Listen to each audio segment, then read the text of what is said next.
over half of US adults have listened to a podcast. Edison Research and Triton Digital have published Infinite Dial 2019, a set of research on US media consumption. 1/3 of US adults, that's 90 million people, listened to a podcast over the last month, the survey also reports. You can view the webinar or grab the slides through the notes in our show notes and in our newsletter today. Infinite Dial 2019 also reports on an increase for smart speaker owners. 23% of US adults, that's 65 million people, claim to own a smart speaker, with Amazon Echo being the leading brand and Apple HomePod doing very poorly. That probably explains why VentureBeat has reported that Apple is hiring an analyst to explain Siri complaints to executives, which doesn't sound like a good thing.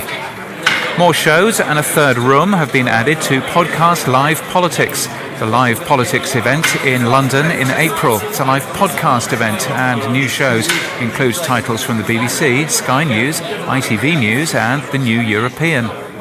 Serial co-creator Julie Snyder has been recruited by Signal Company No. 1, a music podcast label. The company recently partnered with Pixies for its first original release, Past is Prologue. Discover Pods is written about EXIQ, an app that makes learning from podcasts easier. They're a Podnews Gold supporter, so we like them. Castro, the iOS podcast app, has announced a new update today. Radio Inc. reports from RAIN's Podcast Business Summit, particularly the president and CEO of National Public Radio, who predicted that in the next 5 years, the medium will be as big or larger than network radio. Wondery is in talks to adapt Over My Dead Body for television, and Android Police have written a withering review of Google Podcasts. Finally, podcast fans will reject a Netflix for podcasts, says Fast Company. Luminary wants to be a Netflix for podcasts, says AV Club.